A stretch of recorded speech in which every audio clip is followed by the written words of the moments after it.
Jai Shri Krishna to all of you.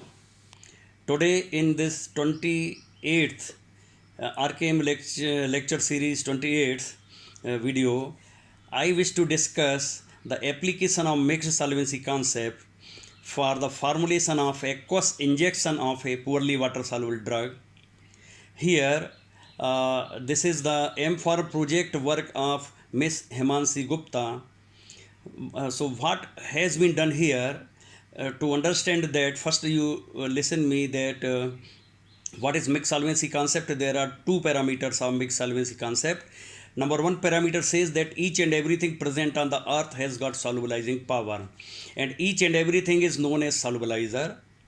Aqueous injections of poorly water soluble drugs can be made with the help of additives, whether they are liquid or solid, employed in making aqueous injections.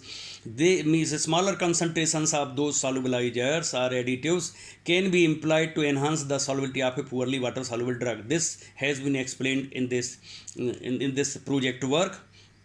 Second parameter is that if you employ smaller concentrations of several solubilizers making a concentrated solution, then this concentrated solution containing different solubilizers in smaller concentrations may enhance the solubility of poorly water soluble drug. So from the point of view of the toxicity, this is safer, you may say, idea. Why? For example, if you want to increase the solubility of insoluble drug in water with the help of surfactant or co-solvent or complexing agent or hydrotropic agent, the large concentrations of these single solubilizers may be toxic. But the smaller concentrations of several solubilizers may be safe from the point of view of human health. So the same principle has been used here. So details of the research work you will get from the published paper which is online available. So here you see the title of this paper: formulation development of aqueous injection of a poorly water soluble drug hydrochlorothiazide using mixed solvency concept and its evaluation. Himanshi Gupta and R.K. Maheshwari are authors. And Indian Journal of Pharmaceutical Science and Research is the name of journal. 2019 is the year of publication. Volume 9, issue 1, pages 1 to 10. So in this published paper, you will find the different details. And of course, what she has done means Himanshi Gupta has done. Now you see here, she has employed solubilizers. Which solubilizers she has employed? She has tried. They are ethanol 280, PG 400, sodium benzoate, PVPK 25, benzyl alcohol, propylene glycol, PG 4000. So these were the solubilizers employed by her. They have been tried, and she has made 10 blends containing these solubilizers in different concentrations, in different permutation combinations. Out of those 10, she has selected 3. I will tell you later on. Now the solubility of hydrochlorothiazide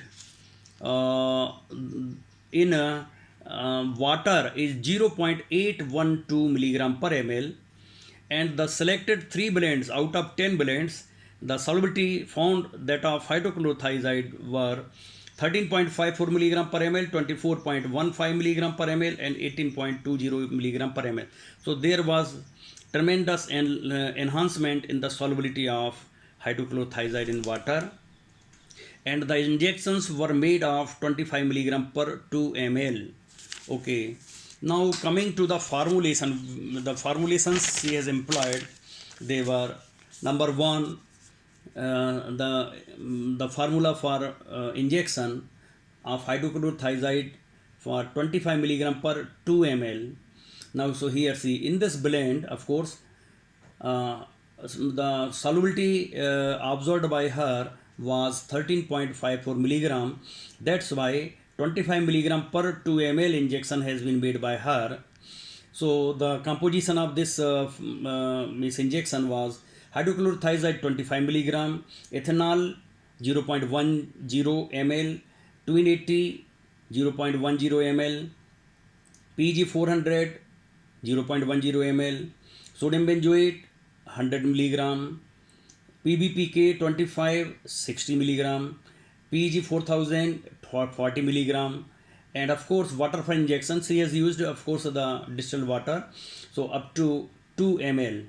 So in this way you are getting a 25 milligram per 2 ml injection of hydrochlorothiazide, because solubility found was 13.54 milligram per ml. So in 2 ml it will be about 27 milligrams. So 25 milligram per 2 ml injection has been made by her. Now if you see the percentages of different additives implied here, if you see the ethanol, it has been implied in 5% composition, means in total injection 5% is the strength of ethanol used. Similarly twin 80 5%, pg 400 5%, sodium benzoate 5%, pbpk 25 3%, pg 4000 2%. So these all are in limits, these all additives are in safe limits as per inactive ingredient guide. So now the total formulation is expected to be safe. Of course it will be confirmed after toxicological studies. Okay, so in this way this injection has been made. Now the formula for second injection, here you can see the details. I am not reading it again now, but what you will find here, all additives have been employed in smaller concentrations. Similarly you can see for third injection, so I am not repeating these things, just you can see and note down.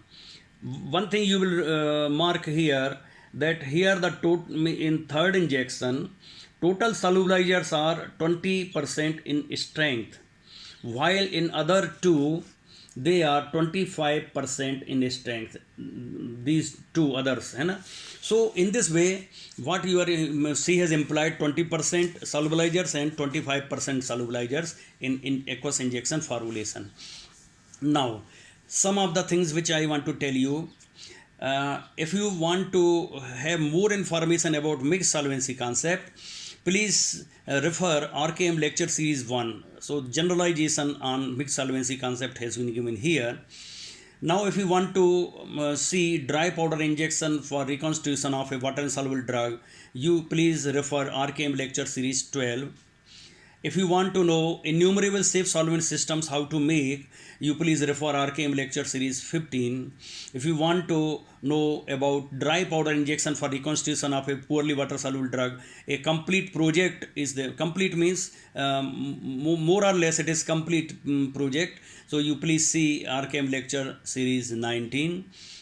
Then diclofenac sodium injection having strength of 75 mg per ml has been discussed in RKM lecture series 25.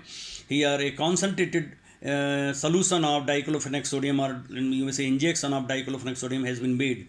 Otherwise the solubility of diclofenac sodium is 25 mg per ml in water, but 3 times strong solution has been made with the help of solid solubilizers. Now up to this time, this is 28th video. If you have missed anyone, please ask me. Then similarly there are 2 RKM audios, audio 1 and audio 2. If you missed any of the things, please ask me, I will send it to you. So in this way what we are seeing, that the various additives, you see these are not the only additives which are employed in aqueous injection formulation. There is a large list of additives which are employed in aqueous injections. So just by the use of these additives, you are giving the solvent character for your water insoluble drug. You are not taking surfactant alone or co-solvent alone or complexing agent alone or hydrotropic agent, anything, nothing. Just you are employing the solubilizing power of additives which are safely employed in aqueous injections. So there is a large list. So have got a wide choice of solubilizers to employ in the formulation of in aqueous injection of a poorly water soluble drug in the form of solution. We are making solutions, we are not making suspensions. So here this mixed solvency concept is the right choice for making solution type of aqueous injections of poorly water soluble drugs.